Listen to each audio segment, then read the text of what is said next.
Working the night shift at a small, secluded motel had always been uneventful.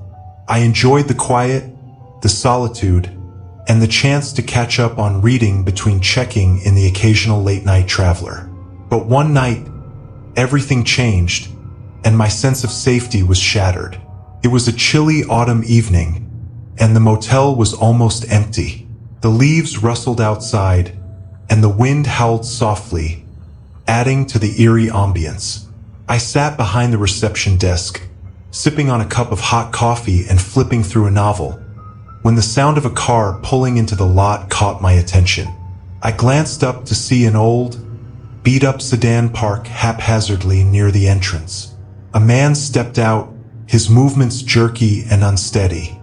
He looked disheveled, his clothes wrinkled and dirty, and his hair a tangled mess. I watched as he approached the door, feeling a twinge of unease. The door swung open, and the man stumbled inside. He paused for a moment, his eyes darting around the lobby before finally settling on me. There was something off about him, something that made my skin crawl. "Good evening," I greeted, forcing a smile. "How can I help you?" He approached the desk, his eyes wild and unfocused. "I need a room," he mumbled, his voice rough and raspy. "Somewhere far from everyone. I don't want to be disturbed."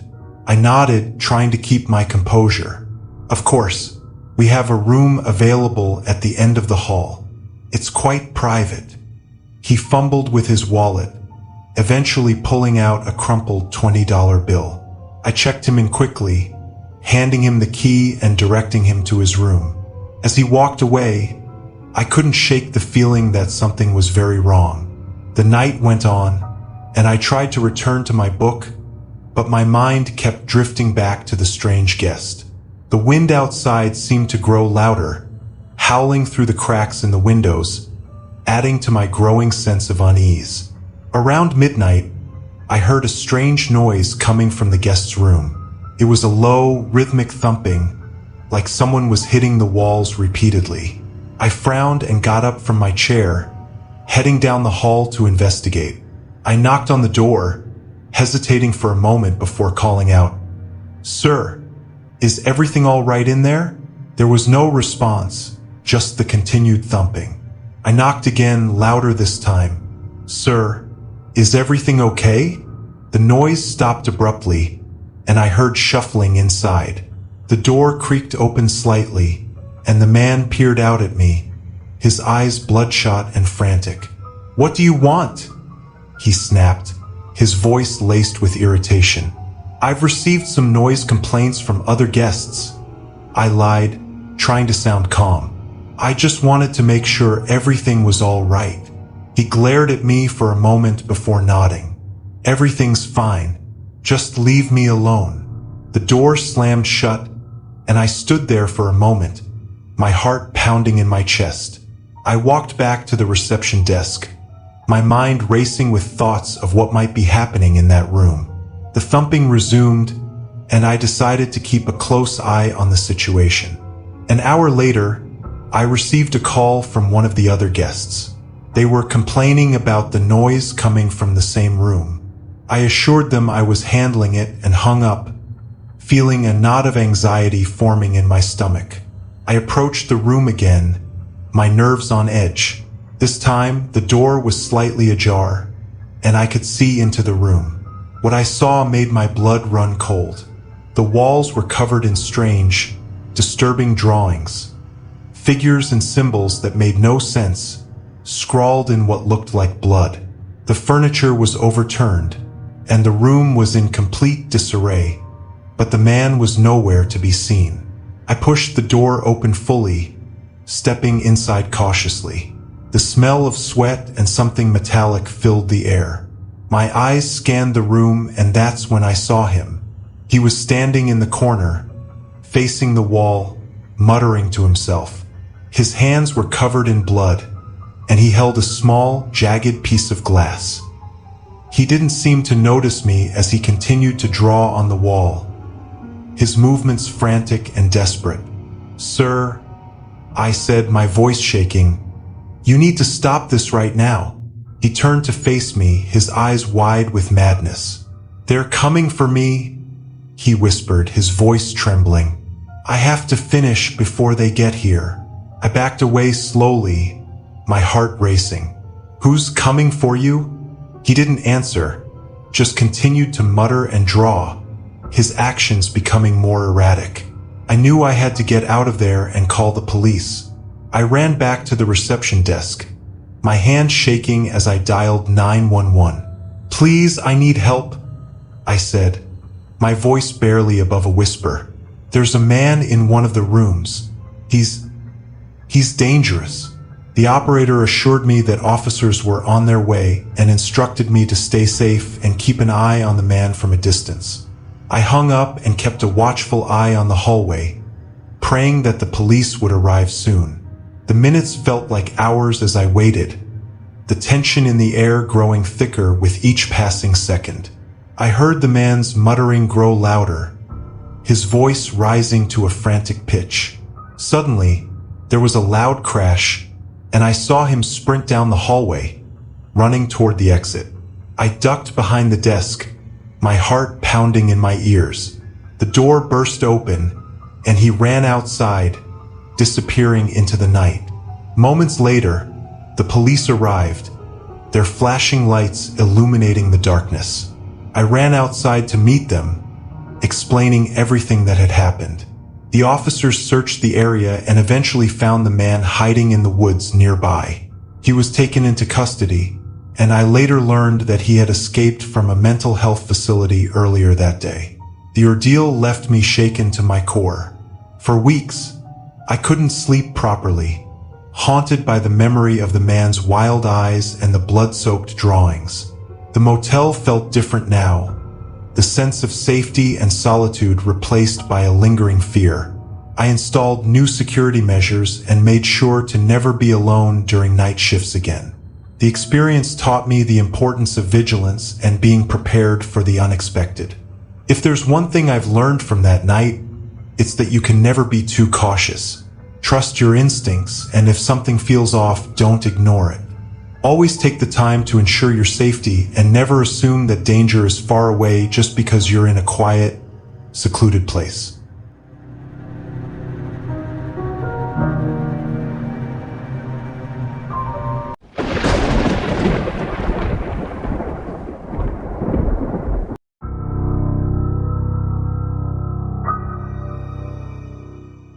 I've worked as a night security guard for a few years now.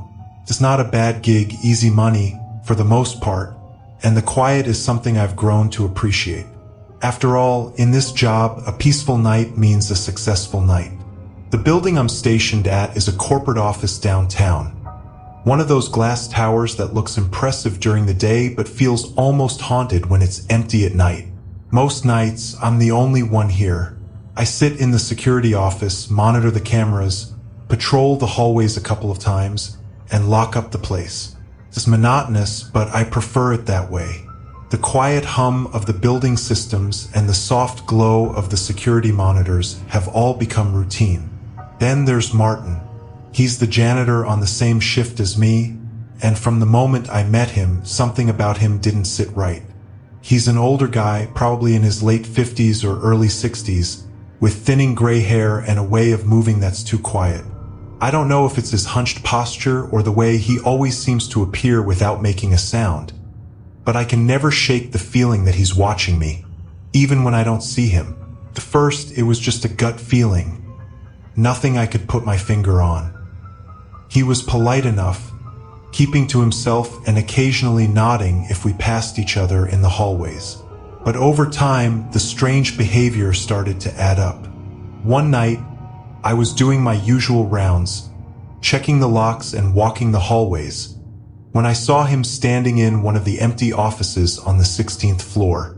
The lights were off, but the glow from the hallway illuminated him just enough. He wasn't cleaning. He was just standing there, staring out the window, His reflection in the glass looked wrong, distorted somehow. I stood there for a moment, unsure of whether to say something. It felt like I was intruding, even though I was technically the one supposed to be there. Finally, I cleared my throat.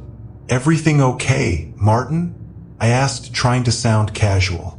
He didn't turn around, completely ignoring me. He just kept staring out the window. I waited a few more seconds before walking away, the unease settling deep in my gut. That was the first time I felt like something was seriously off with him, but it was just the beginning. Over the next few weeks, I started noticing other things.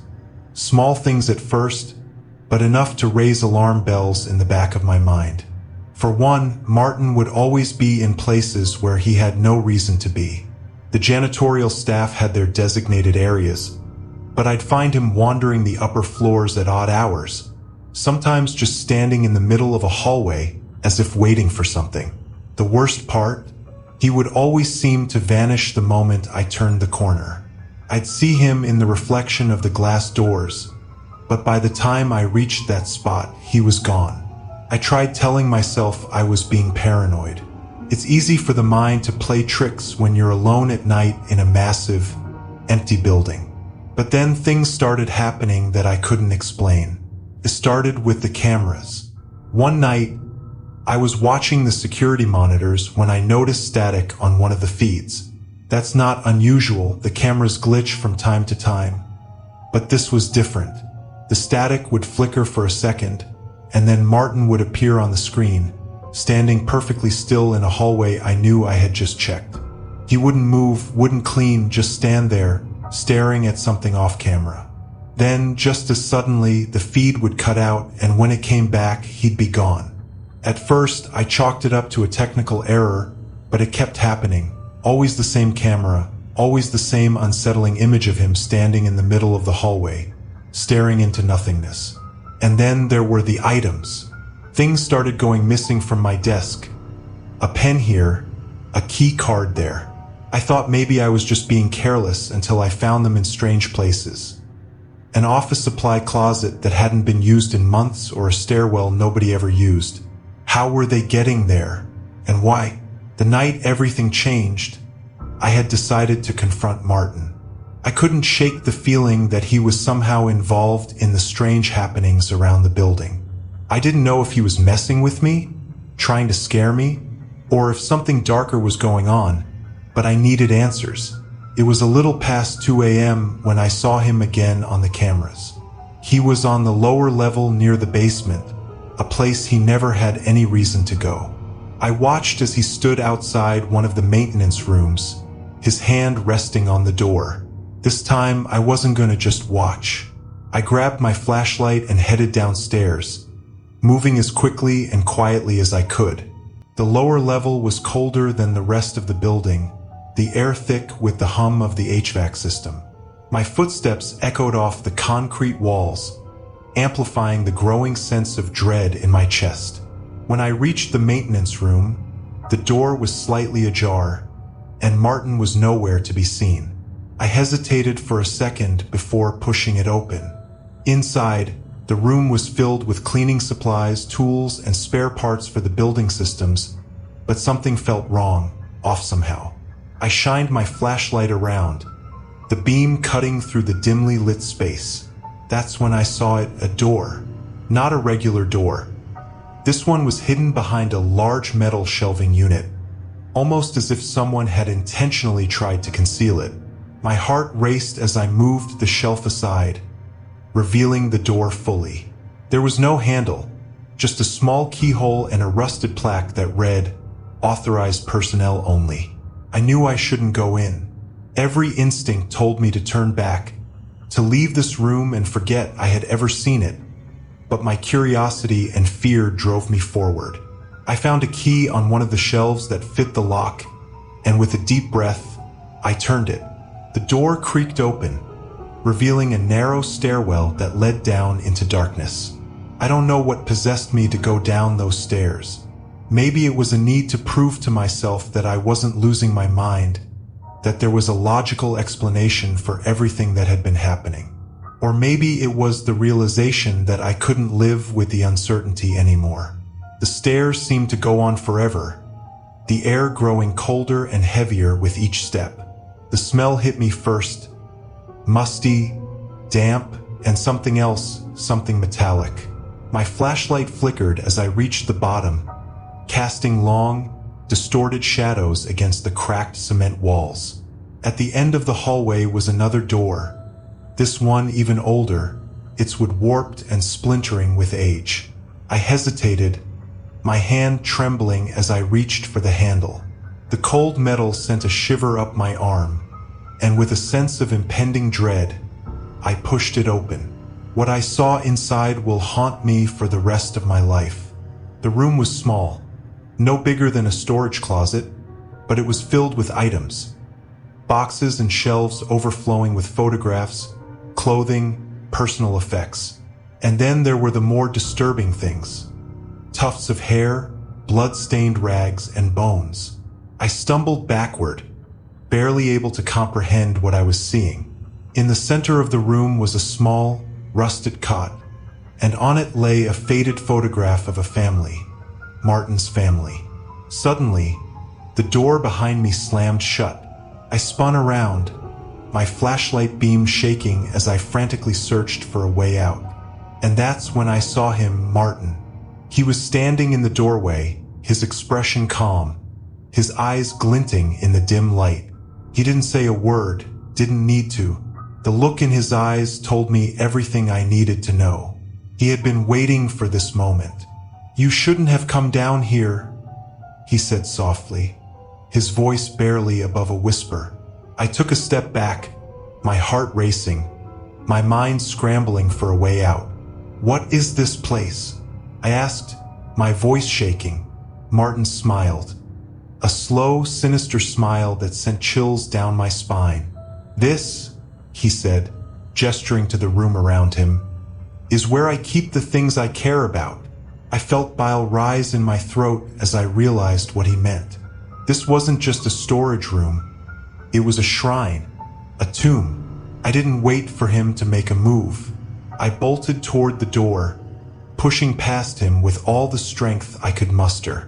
He reached out, trying to grab me, but I managed to break free, running up the stairs 2 at a time.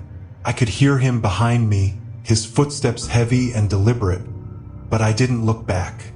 I burst through the door at the top of the stairs, slamming it shut behind me. My hands shook as I fumbled with the lock. I didn't stop running until I was back in the security office, slamming the door and locking it behind me. I called the police, my fingers trembling as I dialed, barely able to explain what had happened. The police arrived within minutes, but when they searched the building, Martin was gone. The room in the basement was exactly as I had left it, but there was no sign of him. They found evidence enough to launch a full investigation, but to this day, they've never found him. I quit the job the next morning. It's been months since that night, but I still can't shake the feeling that he's out there, watching, waiting. And sometimes, late at night, I swear I can hear the sound of his footsteps echoing down the empty hallways, just like before. Only now, I'm not there to stop him.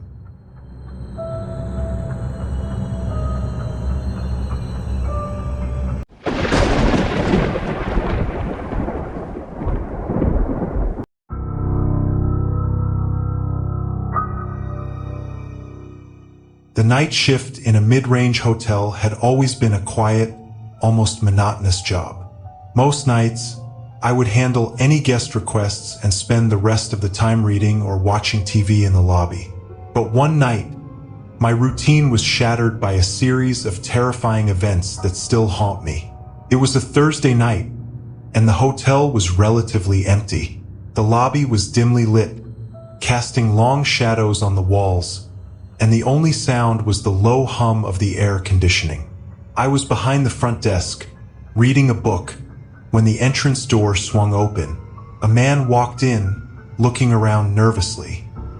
He was in his late 40s, with a scruffy beard and an unsettled intensity in his eyes. He approached the desk, his movements quick and jittery. "Good evening." I greeted him with a forced smile. "How can I help you?" "I need a room," he replied, his voice low and raspy. "Something on the top floor, if possible." "Of course," I said, typing his information into the computer. "Do you have a reservation?" "No," he said, shaking his head. "I'm just passing through." I nodded and checked him in, assigning him a room on the top floor as requested. As I handed him the key, I couldn't shake the feeling that something was off about him. His eyes darted around the lobby, and he seemed constantly on edge.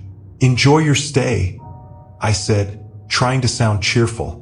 He muttered a thank you and hurried to the elevator, glancing back at me one last time before disappearing behind the closing doors. I sighed, trying to push the unease from my mind and return to my book. An hour later, I heard the phone ring. I picked it up, and a familiar voice greeted me. It was the man from room 503. "Hey, can I get some extra towels?"